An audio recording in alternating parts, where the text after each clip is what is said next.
Good evening, Meeple people. As this is the first week of the Meepleman network, we're going to go into some origin stories. And today, we're going to pop the locks of this briefcase. Pop, pop. Whoa!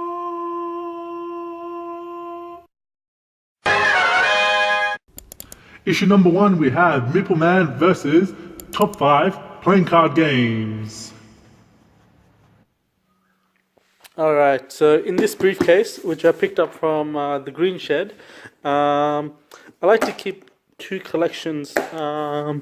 So let's take a first look.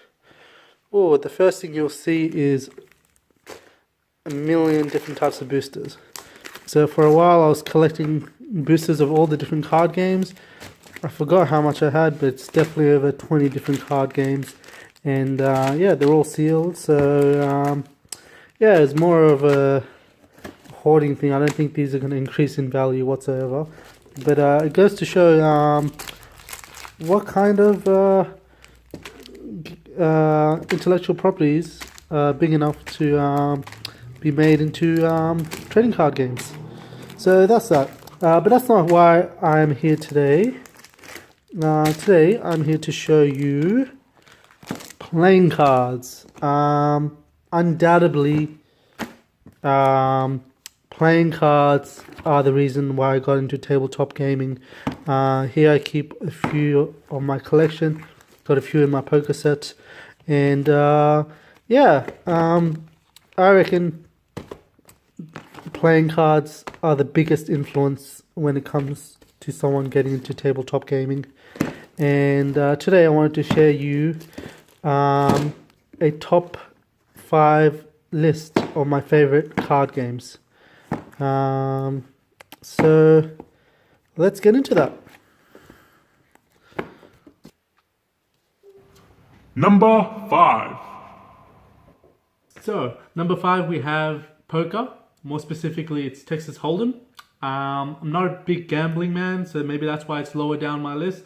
But I also feel that it's not that great of a game because sure, you have your bluffing elements and you have your calculations, but it's not as interactive with the other players as the other games higher up on my list. And you don't feel like you're playing one big game. It feels like you're playing a lot of small games over a big series. Also feel poker has the problem of a runaway leader, where if someone's really winning, it's hard for them to lose. Yeah, so that's number 5, poker. Number 4. Number 4 is Rummy. Rummy is really, really fun. It's one of the 2 games on this list which I grew up playing as a kid with the family, and a little bit biased because of the memories, but also it teaches you a lot of mechanics which are going to be helpful in board games you play in the future. It teaches you hand management, teaches you set collection, teaches you that your actions impact other players, and it's very simple to get into. There was a board game version of Rummy made called Rummy Cub, and it won Game of the Year Spiel des Jahres award. And yeah, there's the reason why they gave Rummy Cub the win. That's number 4, Rummy. Number 3. I've got a lot of good memories with game number 3, and that is Hand Crusher. It's a variation of Snap. Me and my friends used to play at Fennel Hall. It was introduced to me by my friend Tom, who brought it back from Tasmania, but I'm sure it's the rules of the game are worldwide because I've seen it in the board game Slamwich. And so basically it's a variation on Snap where you have multiple different ways you can snap, not just when the top 2 cards match. And you also have a ticking time bomb. Whenever you play a royale, the next player has to play a royale within the next couple of turns, otherwise they will lose the game. Lose the round, I should say. Keep attention to the game. Every single moment, not even every second, like even microseconds, you're trying to be on the top of your game and try your best. Win or lose, you're going to enjoy Snap, and Hand Crusher is my favorite version of it, and it's number 3 on my list. Hi Tom. Number 2. No puns intended on this one, but game number 2 is Big 2, and it's a game I grew up playing in high school. And so a couple of my friends would bring playing card decks, and it's something we played at lunchtime. It encourages card counting quite a bit. And when you want to play your cards, what kind of strategy you want to play, depending on the cards you get. If you have like really shitty cards, you want to play a more aggressive strategy, or if you've got really high cards, you can lock the game and control it your way. Big 2 is number 2.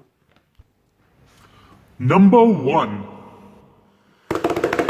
Number 1. Number 1 is a Pakistani variation of bridge called Rung, also called Court Piece.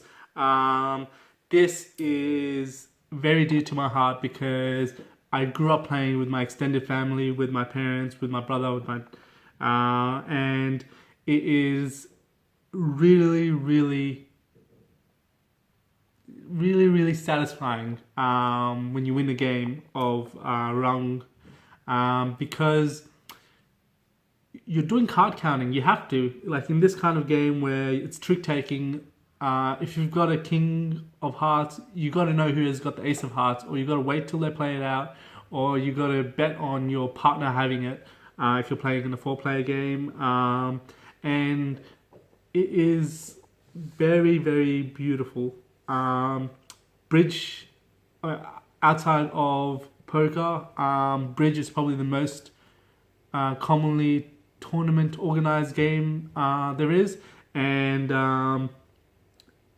it's beautiful. It is just beautiful.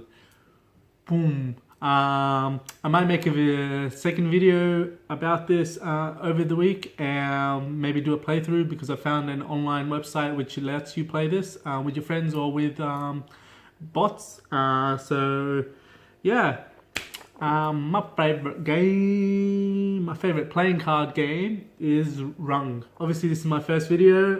Let's hope to make some more. I'm trying to aim at 5 a week. Maybe it's a bit ambitious, but let's do what we can. Join the Facebook page. That's where I'll post every single video on Facebook, along with YouTube. I'll also have a group where you can post your own games that you're playing, or ask around if someone wants to play a game, etc. So we've got Meepleman YouTube channel, we've got Meepleman Canberra Facebook page, and we have Meeple People Canberra. Thanks for watching. I'll see you soon. Booyah.